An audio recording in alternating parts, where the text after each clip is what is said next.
안녕하세요. 커피앤톡입니다. 오늘도 와주셔서 감사드리고요. 바로 사연 읽어보겠습니다. 안녕하세요. 저는 39살 여자입니다. 시국이 어느 정도 풀린 저는 지난주에 오랜 고등학교 동창을 만나러 뉴질랜드에 다녀왔어요. 완연한 가을에 접어든 뉴질랜드의 하늘은 너무나도 청명하고 좋더라고요. 끝없이 펼쳐진 푸른 녹음이 가슴까지 탁 트여지게 만드는 것 같았어요. 집으로 돌아온 지금 벌써 그곳의 향기가 코끝에 아른거리는 기분입니다. 동양이나 서양이나 아이들이 해맑게 웃는 모습을 바라보는 게 그렇게 좋더라고요.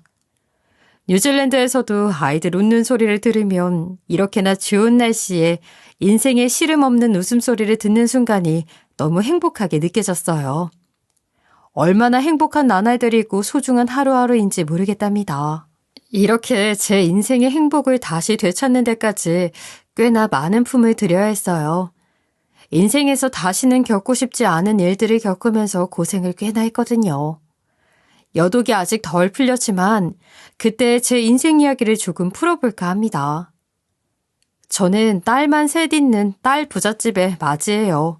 쌍둥이 동생들이 있는데 동생들과는 4살 터울로 엄마 같은 언니이기도 하죠. 인생을 이 정도 살아보니 여자에게는 자매가 있는 것이 가장 좋은 것 같다는 생각이 들어요. 힘든 일을 맞닥뜨리거나 다른 사람에게 말 못할 일을 겪어도 우리 자매들끼리는 스스럼 없이 이야기할 수 있거든요. 그 중에서도 저는 막내 동생인 지윤이와 가장 많은 이야기를 나누는 편이에요. 막내도 저도 연애나 결혼에 관심이 없는 사람들이라 대화가 좀 더 잘 통하는 부분이 있는 것 같아요.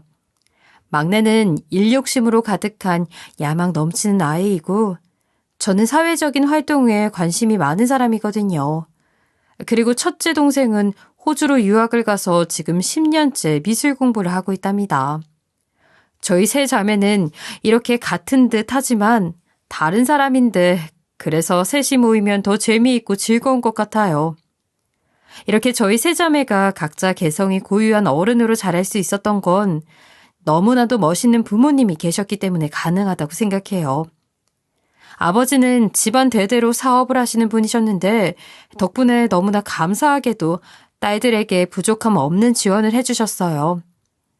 어릴 때부터 배우고 싶은 것, 경험해보고 싶은 것들에 대해 투자를 아낌없이 해주셨기에 또래보다 많은 것을 보고 배우고 느끼면서 잘할 수 있었답니다. 저희 어머니는 외면을 가꾸는 일보다 내면을 다지는 일이 훨씬 중요하다는 가르침을 주셨는데 그로 인해 세 자매 모두가 명품이나 사치 같은 것과는 거리가 멀기도 하고요.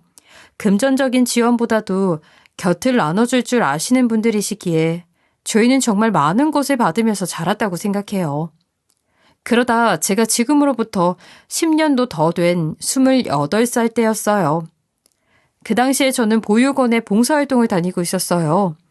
주기적으로 한 번씩 방문을 해서 아이들과 맛있는 요리 같은 걸 해먹기도 하고 다 같이 책을 읽기도 했는데 아이들 만나는 일이 참 좋더라고요. 제가 오는 날만 손꼽아 기다리는 아이들이 있기에 매번 힘든 줄 모르고 봉사활동을 했던 것 같아요. 몇 년간 봉사활동을 하면서 알게 된 언니가 한 명 있는데 저희는 만나면 항상 이런저런 이야기를 나누면서 시간을 보내곤 했어요. 여기 봉사 다니면서 좋은 건 다른 것보다도 지수 씨를 만난 것 같아요. 사회에서 이런 인연을 만나기 힘들다는 거 잘 알잖아요. 언니, 저도 마찬가지예요. 봉사 와서 언니랑 이런저런 이야기를 나누는 게 얼마나 좋은지 몰라요.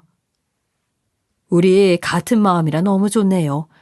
그나저나 지수 씨, 지난달에 기업봉사에서 나왔던 영민 씨 생각나요?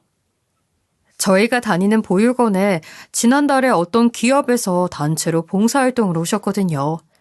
일회성으로 오신 분들이라 가볍게 인사만 하고 지나갔었는데 언니가 말한 남자를 기억하고 있었어요.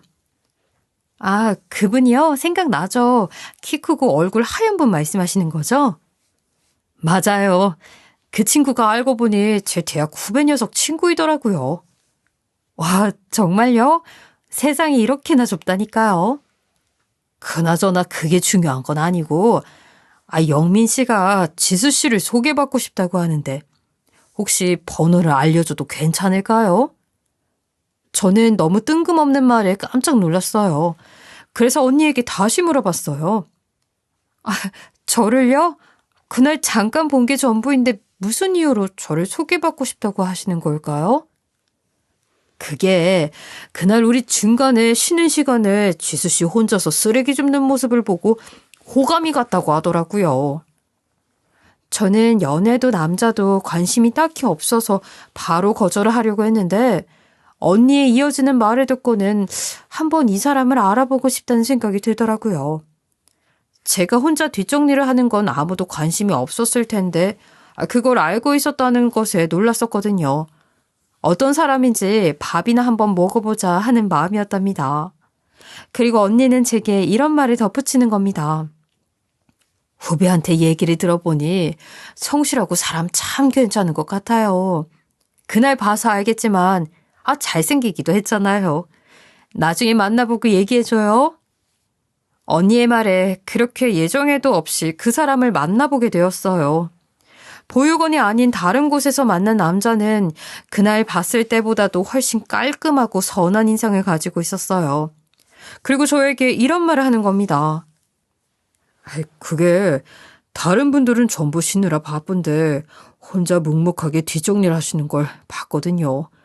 잠깐 쉬시라고 말이라도 붙여보고 싶었는데 되려 제가 방해가 될 것 같은 생각이 들어서요. 저는 저를 보고 계실 거라고 생각지도 못했었어요. 언니한테 얘기 듣고 많이 놀랐어요. 그렇게 밥을 먹으면서 저희 두 사람은 이런저런 이야기를 나누었어요. 그 남자는 저희 회사에서 15분 정도 거리에 있는 회사에 다니고 있었죠. 회사의 전략팀에서 근무를 한 지 4년 차가 되었다고 하더군요.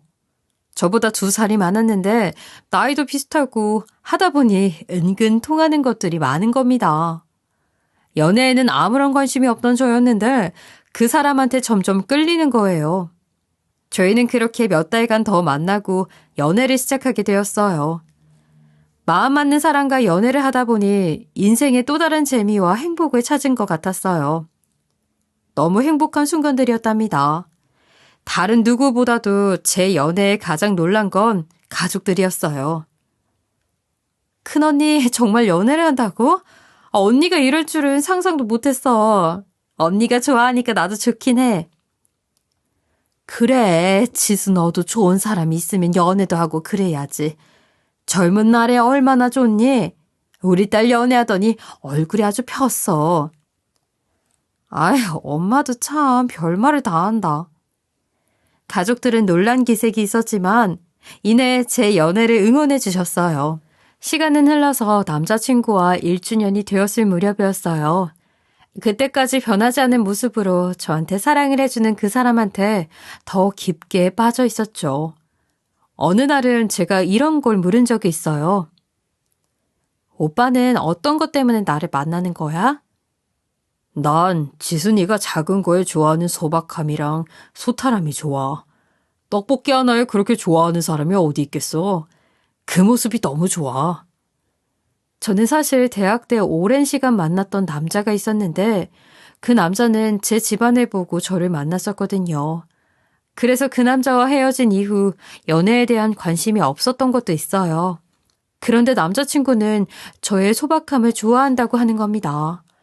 그의 말을 들으니 집안이 아닌 정말 저를 있는 그대로 사랑해주는구나 하는 생각이 들었어요. 이 남자는 정말 다르구나 싶었죠. 제가 남자친구에게 부모님이 어떤 일을 하시냐고 물은 적이 있었어요. 우리 아버지는 교편을 오래 잡으셨고 어머는 주부이셔. 너희 부모님은? 우리 아버지도 회사 다니셔. 그렇구나. 내 고등학교 동창 중에 집안 차이가 많이 나는 결혼을 한 친구놈이 있는데 집안이 다르다 보니 결국에는 그 녀석이 마음고생을 많이 하는 것 같더라고. 그래도 우리는 서로 비슷한 편이라 좋은 것 같다. 나중에 결혼을 하더라도 그런 일로 얼굴 붉힐 일은 없을 거 아니야. 남자친구에게는 그냥 저희 집은 평범한 회사원 가정이라고 소개를 했는데 오히려 집안 차이가 나지 않아서 좋다고 하는 거예요. 이 사람이 나를 정말 많이 사랑하는구나 하는 생각이 들었어요. 의심 많은 제 막내 동생은 저의 연애를 응원해 주었지만 한편으로는 제 이전 연애 같은 결말을 맺는 건 아닐까 하는 걱정과 의심을 하곤 했죠. 그런데 제 남자친구는 그런 동생의 의심마저 잠재워주는 사람이었어요. 나도 오빠가 혹시라도 나쁜 마음을 먹고 언니한테 접근한 건 아닐까 하는 생각을 했었는데 이번에 완전히 내가 오해하고 있었구나 하는 생각을 했잖아.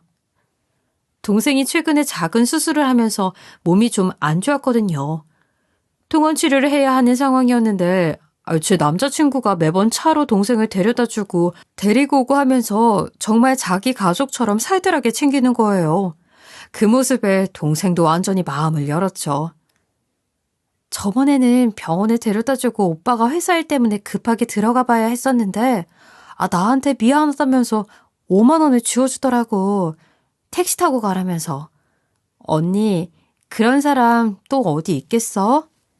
그 말을 듣는데 이 남자는 정말 진국이구나 하는 생각이 들었어요. 저는 남자친구한테 뭘 그렇게까지 열심히냐고 하니 이러더라고요. 자기 가족이면 나한테도 가족인데 어떻게 그래. 그리고 곧 처제가 될 건데.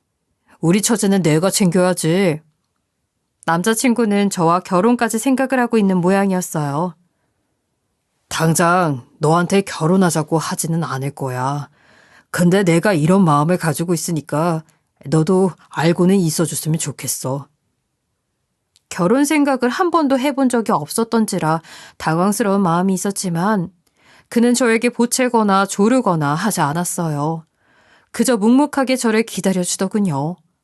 그렇게 2년이 더 흘렀고 저희는 3주년을 맞이했답니다. 그 해에 결국 결혼까지 하게 되었어요. 연애도 결혼도 싫다고 했던 저의 가치관을 완전하게 바꿔준 이 사람을 저 또한 놓치고 싶지 않았거든요. 연애하는 3년간 저에게 변하지 않은 모습으로 든든하게 있어준 이 사람이라면 평생을 믿고 맡겨도 괜찮다는 생각을 했답니다. 저희는 허례허식을 원하지 않아서 스몰 웨딩으로 소박하게 진행을 했어요. 결혼식에도 양가 친인척 중에 꼭 오셔야 하는 분들만 모셨고요. 사업하는 집안이라고 유난스럽게 식을 진행하고 싶지 않았기에 아빠는 화환 같은 건 정중하게 사절한다고 하셨고 그 덕에 화환 하나 없는 결혼을 했어요. 전 너무 만족스러웠어요. 그리고 이어진 결혼 생활은 정말 달콤했죠. 저희 둘이 회사의 위치도 가깝고 하니까 항상 같이 퇴근해서 근처에서 저녁을 먹고 들어가는 일상을 보냈는데 그 순간들이 너무 소중하게 와닿았던 것 같아요. 다들 이런 재미에 결혼을 하는구나 하는 생각이 들 정도였죠. 여느 신혼부부처럼 생활을 하게 된 지도 어연 1년이 흘렀어요. 사실 저희 부부는 그때까지 아직 혼인신고를 하지 않은 상태였어요. 다른 것보다도 아버지의 말씀 때문에 그랬었죠. 요즘 같은 세상에 우리 장서방 같은 사람 없기도 하고 나도 장서방 너무 믿기는 하지만 그래도 혼인신고는 한 1년 정도 살아보고 하는 게 좋을 것 같구나. 그때 해도 늦는 건 전혀 없을 것 같고. 그래 지수야, 네 아빠 말이 맞아. 확실하게 해서 나쁠 건 없잖니. 그리고 혼인신고할 때는 우리 집 사정을 솔직하게 말해줘야 하지 않을까 싶어. 어른 말씀 들어서 손해볼 거 없으니 저도 알겠다고 했었고요. 그렇게 저희는 결혼 1주년을 맞이했답니다. 그리고 저는 남편에게 진지하게 이야기를 했어요. 여보, 우리도 이제 부부가 된 지 1년이 지났으니 혼인신고를 하는 게 어떨까 싶어. 그래, 우리도 이제 혼인신고도 하고 아이 계획도 슬슬 하는 게 어떨까 싶네. 근데 여보, 그거에 앞서서 당신한테 해줄 말이 있어. 남편은 놀란 토끼 눈을 하고 다시 되물었어요. 갑자기 무슨 해줄 말인데? 당신이 그렇게 무게잡고 말하니까 괜히 무섭다. 그리고 저는 담담하게 풀어나갔어요. 여보, 사실 우리 아빠 평범한 회사원 아니시고 회사를 운영하시는 대표이셔. 해마다 다르긴 한데 매출액 규모는 500억 정도 되는 걸로 알고 있어. 그리고 회사 이름이 무엇인지, 운영하신 지는 얼마나 되셨는지, 어떤 이유로 말하지 못했는지 등등 그동안 숨겨왔던 일들을 하나하나 이야기해 줬어요. 솔직히 남편이 그동안 제가 말하지 않았던 부분에 대해 서운하게 생각을 할까봐 걱정이 되기도 했어요. 4년이나 함께를 했으니 남편이 그런 반응을 보인다 해도 이상하지 않은 상황이기도 했고요. 하지만 남편은 제가 생각하지 못했던 너무나 의외의 반응이었어요. 왜 그동안 말을 하지 않았느냐며 서운해하지도, 그렇게 집이 잘 사는 거였냐며 좋아하지도, 남편한테 말을 안 할 수 있냐면서 화를 내는 것도 아니었어요. 그냥 너무 무덤덤한 겁니다. 그랬구나. 근데 그게 뭐? 내가 당신이랑 조건 봐서 만난 것도 아니고 그냥 사랑해서 결혼한 거고 장인어른께서 기업 운영하시는 분인 건 그냥 그뿐이야. 장인어른 장모님은 나한테 그저 당신 구김살 없이 키워주셔서 감사한 분들이지. 아무튼 이제라도 말해줘서 고마워. 그나저나 우리 쌍둥이 처자들 생일에 선물을 뭘 해야 하나? 워낙 까다로운 아가씨들이라 저번 주부터 계속 고민이야. 그동안 말하지 못해서 서운하거나 하지 않아? 참, 서운할 것도 많다. 아무렇지도 않으니 그런 신경 쓰지 않아도 돼. 내가 그 정도로 속이 좁아 보여? 남편의 덤덤한 반응에 살짝 놀라기도 했지만 이 사람 저한테 이만큼이나 진심이구나 하는 생각이 들면서 내가 결혼 하나는 정말 잘했구나 하는 생각이 들었어요. 남편과 혼인신고를 한 이후에도 그는 연애 때랑 똑같이 저를 대해주었고 저희 관계는 사랑으로 정말 꽉 차 있었답니다. 이 일로 저희 아빠 또한 남편에 대해 확고하게 믿는 계기가 되었던 것 같아요. 아빠는 원래 은퇴를 하고 나시면 전문 경영인에게 회사를 넘기실 계획을 하고 계셨어요. 첫째 동생은 호주에서 유학을 하면서 그곳에서 호주 남자를 만나 결혼을 준비 중이었고 둘째 동생은 변호사로 자기가 좋아하는 일이 있는 아이였거든요. 저 또한 경영 쪽으로는 아예 관심도 없고 문외한이라 아빠 회사를 운영한다는 생각 자체를 해본 적이 없었기도 해요. 그래서 아빠는 전문 경영인에게 넘기는 것이 가장 좋을 것 같다고 항상 생각하셨던 분이었죠. 그런데 제 남편의 진면목을 보시고는 생각이 많이 바뀌신 듯 했어요. 하루는 가족들이 모두 모인 자리에서 남편에게 이러시는 겁니다. 아무래도 내가 키워온 일이니만큼 내 가족이 가업을 이어줬으면 좋겠다는 생각을 했었는데 우리 딸내미들은 누구 하나 회사에 관심이 없으니 근데 우리 사위가 야무지고 또 전공이 이 경영이다 보니 사위한테 회사를 맡기는 건 어떨까 싶기도 해. 하지만 자네 생각이 가장 중요해. 본인이 원하지 않는데 억지로 일을 시킬 수도 없고. 아빠는 남편에게 경영을 넘기고 싶어 하시는 거예요. 저도 내심 잘 됐다는 생각을 했어요. 남편이 아빠가 한평생 일궈온 일을 이어받아서 한다면 이보다 좋은 시나리오는 없겠다 싶었거든요. 장인어른 조금 갑작스럽긴 합니다만 제가 그럴 자격이 있을까 하는 염려가 되네요. 괜히 장인어른의 이름에 먹칠이라도 하는 건 아닐까 싶어서요. 아이고, 자네도 참. 나를 당장 사장 자리에서 내쫓을 모양인 게야? 당연히 내가 하던 일들은 자네한테 몇 년간 인계를 해줘야 하지 않겠어?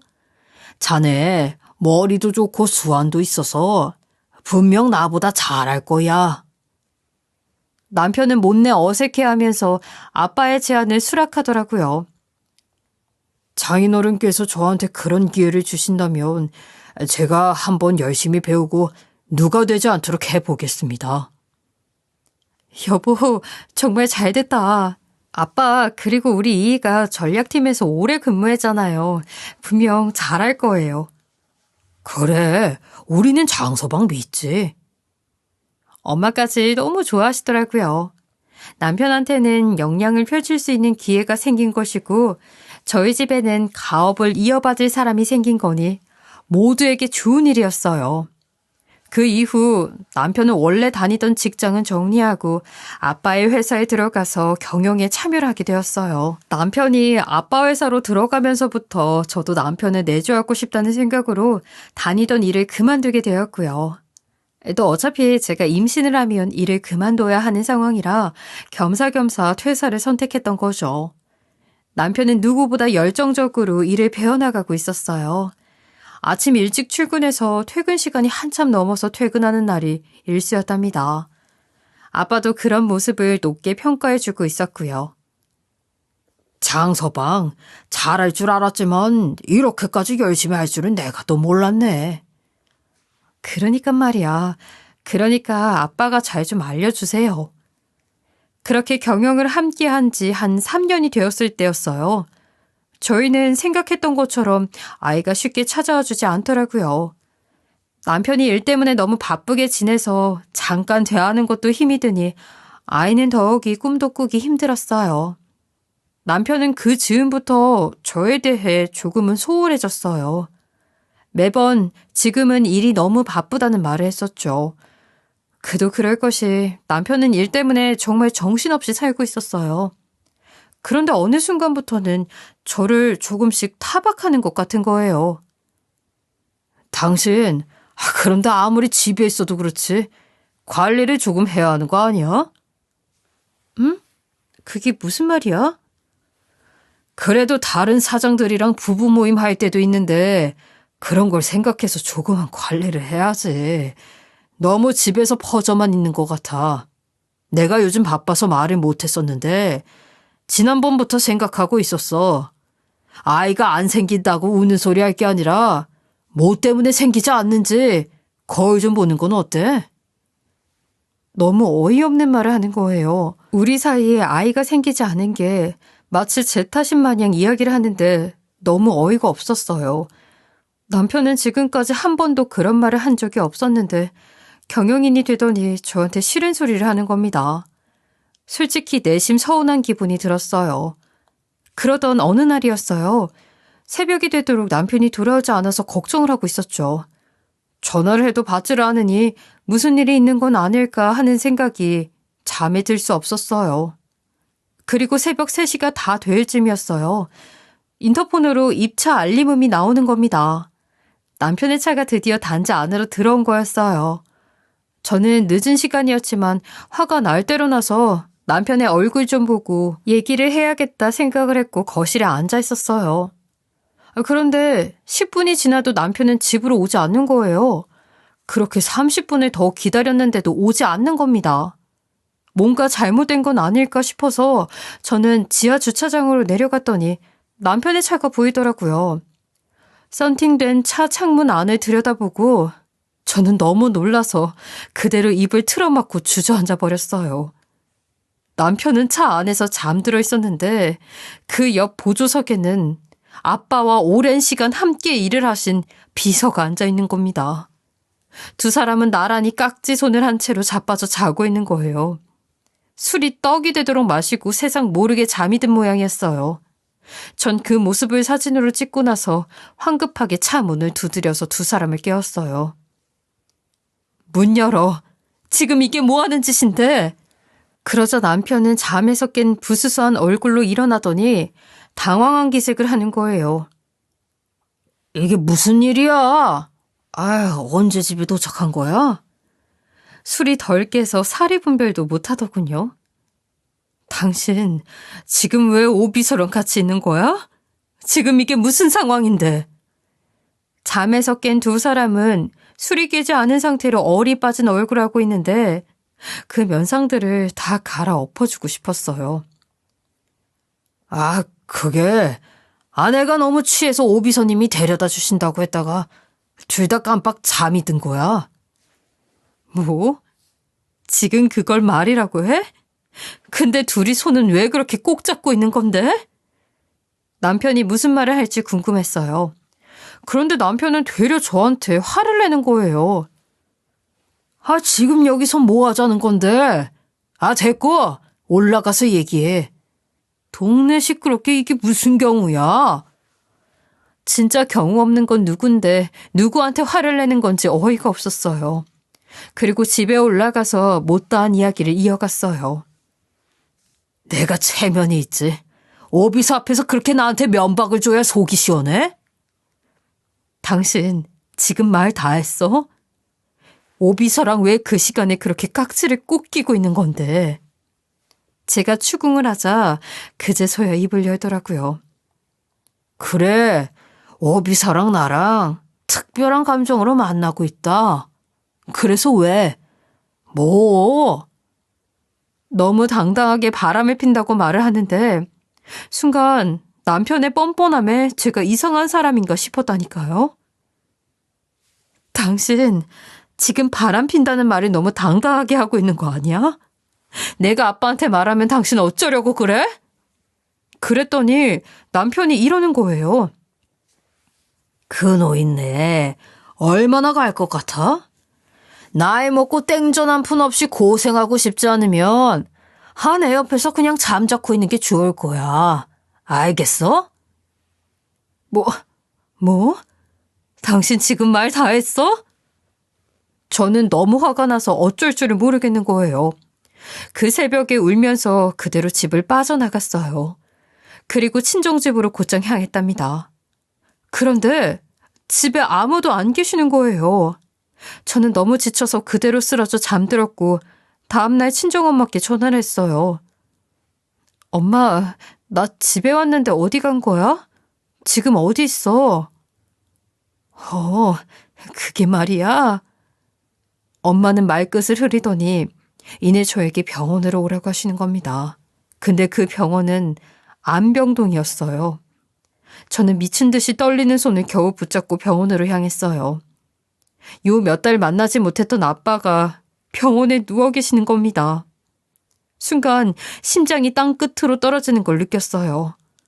알고 보니 아빠는 가난 말기이셨어요. 딸들이 너무 걱정을 할까봐 하는 마음에 그동안 숨기고 계셨던 겁니다. 아빠의 소식을 알게 되니 간밤에 남편이 왜 그렇게 기세등등했는지도 알겠더라고요. 아빠는 생각보다 상황이 많이 좋지 못하셨어요. 엄마, 아빠 언제부터 이런 상태이셨던 거야? 네 아빠가 곧 죽어도 말하지 말라고 해서 아빠 딴에는 딸들한테 아픈 모습 보이고 싶지 않아서 그러셨던 거야. 그리고 이어지는 엄마의 말에 저는 무너져 내리고 말았어요. 아빠는 가난 말기에 이제 연명치료 말고는 손 쓸 수 있는 방법이 없다는 겁니다. 한 일주일 사이에 상태가 급격하게 안 좋아지셨다고 했어요. 저는 아빠의 손을 붙잡고 한없이 눈물만 흘렸답니다. 괜찮냐, 이 녀석아. 아빠 다 괜찮아. 너희들 힘들게 하고 싶지 않고 아빠도 떠나기 전에 정리할 것들이 있잖니. 그래서 그동안은 절대 말하지 말라고 신신당부했었던 거야. 아빠는 제 손등을 쓸면서 달래주시는데 그마저 너무 속상하고 마음이 아파서 주체가 되지 않더라고요. 그런데 엎친 데 덮친 격으로 남편 놈이 그런 아빠의 뒤에서 장난질을 하고 있던 거예요. 아빠와 함께 오랜 시간 일한 상간녀 비서를 통해서 회사의 기밀 정보를 전부 빼돌려서는 자기 목만 홀랑 챙기고 회사를 부도나게 한 것입니다. 그 전부터 회사 경영이 조금씩 어려워져서 아빠는 회사를 정리하려던 참이었는데 회사 이름으로 되어 있던 부채를 저희 모녀가 떠안게 된 상황인 거예요. 순간 이게 무슨 날벼락인가 하는 생각이 들었죠. 그 이후 아빠는 상황이 점점 더 악화가 되셨어요. 저희 자매들은 급하게 모여서 아빠의 마지막 가시는 길을 지켜드렸어요. 숨을 멎는 그 순간까지 가족들이 함께해 주었답니다. 너무 갑작스러운 이별에 저희 자매들은 어찌할 바를 몰랐어요. 마음이 찢어진다는 말이 이런 거구나 하고 알았어요. 세 자매는 서로를 부여잡고 하염없이 울고 또 울었죠. 그리고 아빠의 장례식이 이어졌어요. 아빠의 임종 때도 장례식에도 남편이라는 인간은 코빼기도 비추지 않고 있는 겁니다. 아마도 돈을 빼돌리고 상간녀랑 뒤에서 노닥거리느라 오지 않는 모양이었죠. 더 말할 것도 없이 무조건 이혼이라고 생각을 하고 있었어요. 그런 인간인 줄 모르고 사랑을 하고 결혼을 한 제가 바보 천치라고 스스로를 자책했답니다. 그런데 남편놈이 상간녀와 함께 장례식에 온 겁니다. 저희 모녀들은 놀라서 입이 다물어지지 않았어요. 네 놈이 여기가 어디라고 기어와. 당장 꺼지지 못해? 엄마가 먼저 고함을 치시고 나서 그 충격에 휘청거리시는 거예요. 그리고 저도 소리를 쳤답니다. 당신 정말 미친 거야? 미칠 거면 곱게 미쳐야지 여기가 어디라고 그년이랑 같이 발을 디딜 생각을 해? 제가 소리를 지르자 동생들이 와서 저를 부축해 주었어요. 그리고 정신 나간 남편놈은 부여잡은 상간녀의 손을 놓지 않고 말하는 겁니다. 어차피 나랑 이혼할 거니까 내가 이 집 사위 노릇해야 할 이유가 없잖아.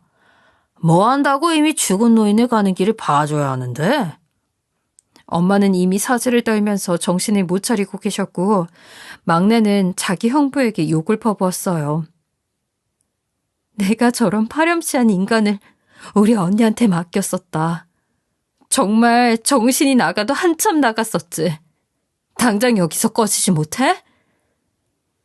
내가 봤을 땐 처제는 성질머리가 그 모양이라 어딜 가도 환영받지는 못할 거야. 아니, 이제는 처제도 아니지. 인생 선배로서 조언을 해주면 똑똑히 듣고 가슴에 새기란 말이야. 알겠어? 남편은 행패짓거리를 하는 것도 모자라서 제 동생에게 몹쓸 말까지 하는 거예요. 저는 너무 화가 나서 당장 꺼지라고 윽박을 질렀어요. 당장 나가. 당장! 여기서 아빠 가시는 길을 더럽힐 필요는 없잖아. 그러자 남편은 그제서야 그 자리에 오게 된 이유를 밝히더군요. 내가 뭐 한다고 여기까지 굳이 발걸음을 했겠어? 여기서 당장 이혼 서류에 도장 찍는 거 아니면 난 한 발짝도 움직이지 않을 거야. 알았어? 어차피 바라던 이혼이었고 당장 이혼해버릴 생각이었지만 그런 식으로 나오는 남편놈 때문에 혈압이 너무 오르더군요. 하지만 이내 빨리 이 상황을 정리하고 싶은 마음에 순순하게 알겠다고 했어요. 뭐? 당신 정말 황당하다. 그래 알겠어. 당장 이혼해. 마침 여기 우리 쪽 변호사님도 계시니까 이혼 서류는 변호사님 통해서 접수하면 되겠네.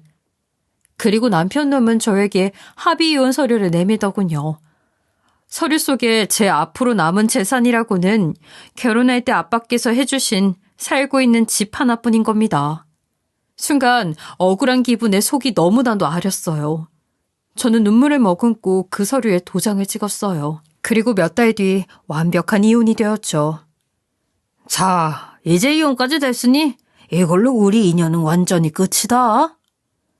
그리고 변호사님이 말씀을 하셨답니다. 네, 남편분 말씀이 맞습니다.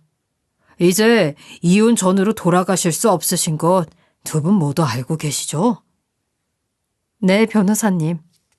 제가 대답을 하고 나니 남편놈은 뭐가 신이 났는지 기분이 좋아서 대답을 하더군요. 그럼요. 잘 알죠, 변호사님.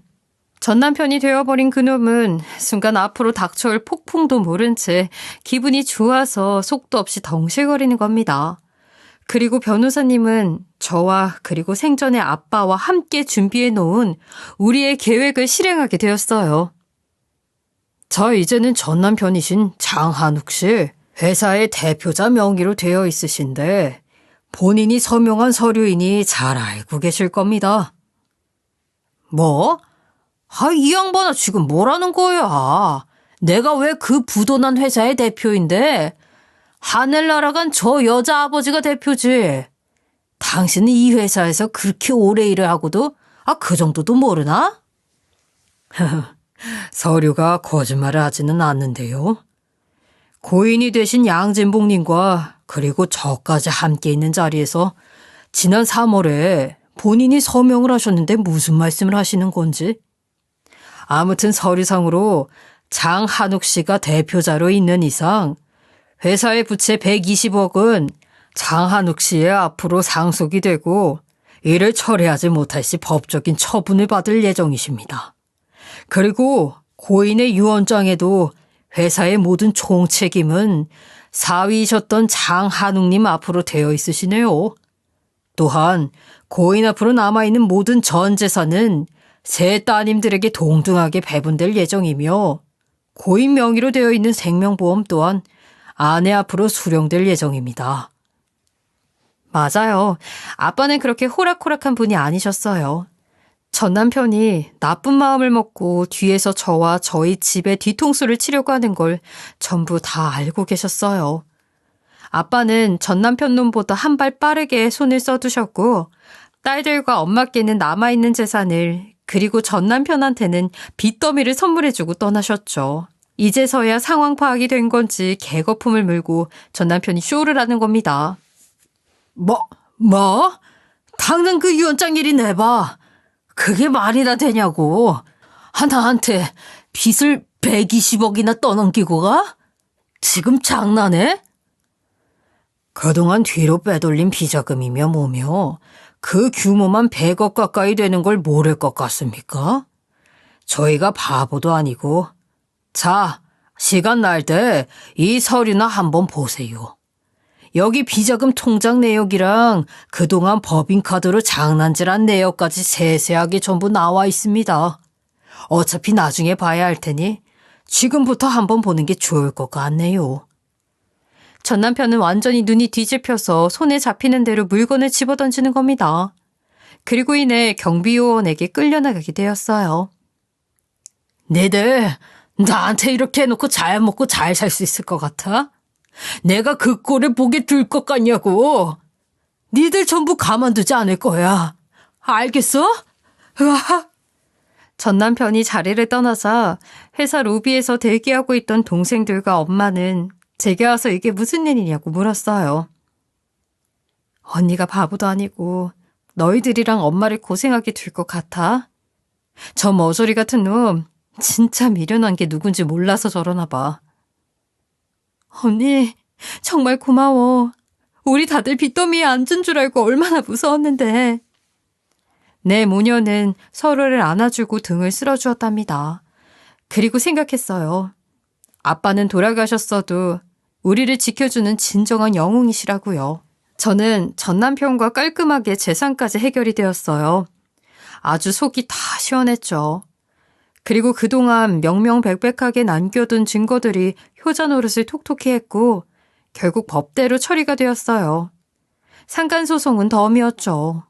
한순간에 다시 판을 뒤엎어버린 거였어요. 그 이후 상간녀 또한 전 남편이 알거지가 되었으니 붙어있을 이유가 없었을 겁니다. 두 사람은 곧장 헤어졌다고 들었어요. 바보도 아니고 그런 놈한테 뭐 한다고 남아있겠어요. 모든 일이 해결된 이후 아빠의 오랜 친구이자 비즈니스 파트너인 변호사님과 만나서 술을 한 잔 기울이며 이런저런 이야기를 나눴어요. 니들 아빠가 눈치가 얼마나 빠른 양반인지 몰라. 그래서 같이 일하는 내내 힘들 때도 많았었지. 나도 그놈이 그렇게 뒤에서 헛짓거리를 하는 줄 몰랐는데 네 아버지는 대변에 알아보시더라고. 그리고 딸내미들 걱정을 얼마나 했는지 아마 지금도 니들 걱정하느라 하늘에서 눈이 빠져라 쳐다보고 있을 거야. 아저씨도 참 여러모로 감사해요. 이번 일도 그렇고 저희 아빠한테 뒤도 없는 친구가 되어주셨던 것도요. 저는 아빠께서 남겨주신 재산으로 엄마와 막내 동생과 함께 지내고 있어요. 그리고 현재 초등학생 아이들에게 글짓기 선생님으로 일을 하면서 아이들과 함께하는 일상을 보내고 있는데 얼마나 행복한지 모르겠어요. 그러던 중 작년 이맘때쯤 예전에 같이 보육원에서 봉사활동을 하던 언니를 오랜만에 만나게 되었어요. 몇 년 만에 얼굴을 보니 너무 반갑더라고요. 언니는 제 소식을 알고 있던 모양이었어요. 남편이랑 갈라서게 됐다면서 건너 소식 들었어요. 네, 언니, 그렇게 됐어요. 그리고 언니가 제게 말을 하더라고요. 아휴, 이걸 참 어떻게 말해야 할지 모르겠는데 그놈 완전히 악질이었더라고요. 후배 녀석이 좋은 사람이라고 해서 지수씨 소개해줬던 건데 그놈 처음부터 계획적으로 접근했나 봐요. 지수 씨네 집이 엄청 유복하다면서요. 그놈이 지수 씨랑 연애하는 동안에 사람들이랑 술만 마셨다 하면 부잣집 여자 하나 잘 물어서 인생 폈다면서 그렇게 자랑을 하고 다녔다고 하더라고요. 저도 후배 녀석한테 얼마 전에 그 이야기를 듣게 됐네요. 언니의 말에 저는 너무 놀라서 그 자리에서 입이 다물어지지 않았어요. 처음부터 전 남편은 제가 500억 규모의 회사를 운영하는 집딸인 걸 알고 접근을 했다고 하는데 너무 놀랐어요. 그러면서 제 앞에서는 끝까지 정직한 척, 올바른 척하며 아빠 회사에는 눈꽃만큼도 관심이 없다고 연기를 해온 거였는데 진짜 소름이 끼치고 다시 한번 또 뒤통수를 맞은 것 같았어요. 정말 잘못 걸려도 제대로 잘못 걸렸던 거구나 싶었죠. 그리고 한편으로는 그렇게 작정을 하고 속이려 드는데 그걸 어떻게 피해갈 수 있을까 싶기도 했답니다. 그냥 인생 공부 한번 시원하게 했다고 생각하고 말 뿐입니다. 사는 게 어쩜 이렇게 엎치락 뒤치락인지 모르겠어요. 서로 속고 속이면서 살지 못해서 안달인 사람들처럼요. 많은 일을 겪고도 결국 평안하게 살아갈 수 있게 된 지금, 저는 아빠에게 너무 감사할 따름이에요. 이렇게 선선해지는 날이면 아빠가 떠났던 때가 생각이 나서 더 보고 싶고 눈물이 나고 그러네요. 제 이야기를 들어주신 모든 분들이 잠시나마 휴식이 되셨으면 좋겠네요. 지금까지 커피앤톡이었습니다. 오늘도 끝까지 함께 해주셔서 감사하고요. 다음 영상으로 또 찾아뵙겠습니다.